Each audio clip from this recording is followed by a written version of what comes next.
1.5 പതിറ്റാണ്ടിന് മുമ്പ് ബോബി ചെമ്മണ്ണൂർ ഒരാവശ്യവുമായി കേരള പോലീസിനെ സമീപിച്ചിരുന്നു. ജയിൽ ജീവിതം എങ്ങനെയാണെന്നറിയാൻ ജയിലിൽ കിടക്കണമെന്നായിരുന്നു ആവശ്യം. എന്നാൽ പോലീസിന് അത് അംഗീകരിക്കാനാകുമായിരുന്നില്ല. തന്റെ ആഗ്രഹം ബോബി ചെമ്മണ്ണൂർ ഉപേക്ഷിച്ചില്ല. 2018 തെലങ്കാനയുടെ ഫീൽഡ് ടൂറിസം പദ്ധതിയുടെ ഭാഗമായി ബോബി ചെമ്മണ്ണൂർ സംഗറെഡ്ഡി ഹെറിറ്റേജ് ജയിലിൽ കഴിഞ്ഞു. 500 രൂപ ഫീസ് അടച്ചായിരുന്നു ആ ജയിൽവാസം. അന്ന് പണം കൊടുത്ത് ജയിൽ ജീവിതം ആസ്വദിച്ച ബോബി ചെമ്മണ്ണൂർ കയ്യിലിരിപ്പ് മൂലം ഇപ്പോൾ കാക്കനാട് ജയിലിൽ കഴിയുകയാണ്. ജയിലിലായ ബോബിയെ പിന്തുണച്ച് സമൂഹ മാധ്യമങ്ങളിലടക്കം നടി ഹണി റോസിനെതിരെ ഒരു വിഭാഗം അധിക്ഷേപം തുടരുന്നു. അത്തരക്കാരെയും വെറുതെ വിടാൻ നടി ഒരുക്കമല്ല. ആ വാർത്തയിലേക്കാണ് പോലീസ് പട്രോൾ ആദ്യം. സ്വാഗതം.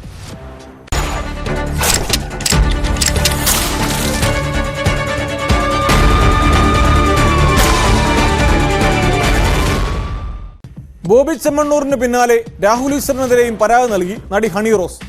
എറണാകുളം സെൻട്രൽ സ്റ്റേഷനിലെത്തിയാണ് ഹണി റോസ് പരാതി നൽകിയത്. രാഹുലിന്റെ നേതൃത്വത്തിൽ സമൂഹ മാധ്യമങ്ങളിൽ സംഘടിത ആക്രമണം നടക്കുന്നതായി പരാതിയിൽ പറയുന്നു. താനും കുടുംബവും കടുത്ത മാനസിക സംഘർഷത്തിലാണെന്നും ആത്മഹത്യയുടെ വക്കീലാണെന്നും ഹണി റോസ് ഫേസ്ബുക്കിൽ കുറിച്ചു. നടി പരാതി നൽകിയതോടെ മുൻകൂർ ജാമ്യം തേടി രാഹുൽ ഈശ്വർ കോടതിയെ സമീപിച്ചിട്ടുണ്ട്. അതേസമയം ബോബി ചെമ്മണ്ണൂരിനെതിരെ കൂടുതൽ വകുപ്പുകൾ ചുമത്താൻ ആലോചിക്കുകയാണ് പോലീസ്. കാക്കനാട് ജില്ലാ ജയിലിന്റെ എ ബ്ലോക്കിൽ 1-ാം നമ്പർ സെല്ലിൽ മറ്റ് 5 റിമാൻഡ് പ്രതികൾക്കൊപ്പമാണ് ബോബി.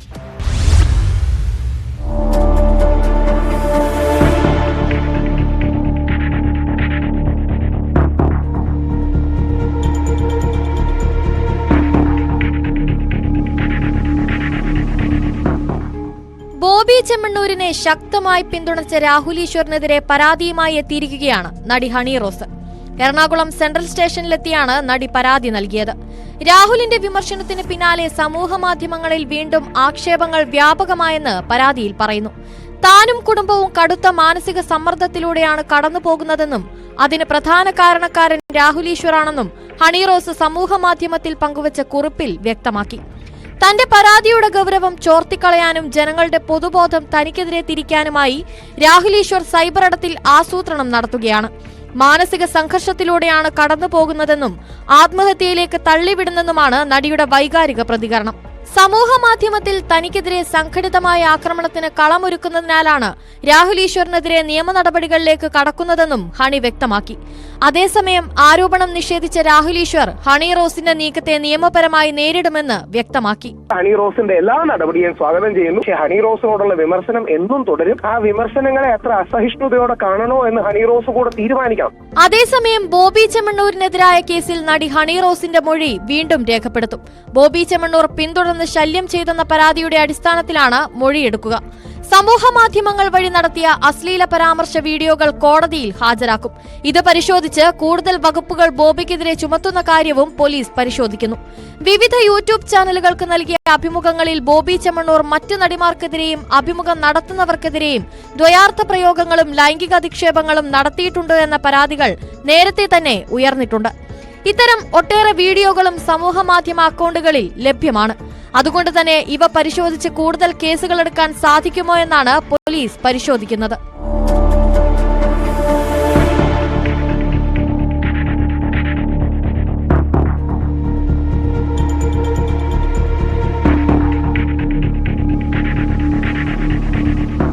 ഇപ്പോൾ കാക്കനാട് ജില്ലാ ജയിലിൽ കഴിയുന്ന ബോബി ചെമ്മണ്ണൂരിന്റെ ജാമ്യാപേക്ഷ ഹൈക്കോടതി ചൊവ്വാഴ്ച പരിഗണിക്കുന്നുണ്ട്.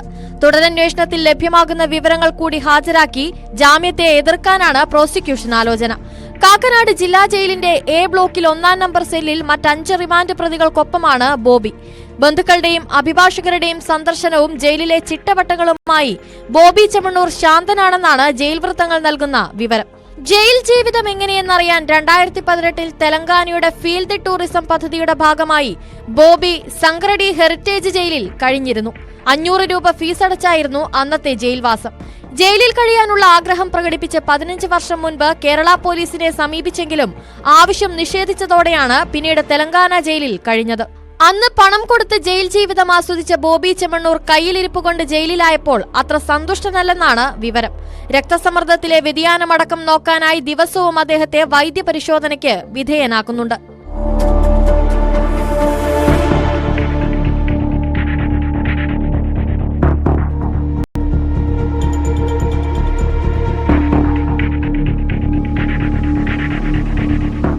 കൊച്ചി ബ്യൂറോയ്ക്കൊപ്പം ന്യൂസ് ഡെസ്ക് ന്യൂസ് 18.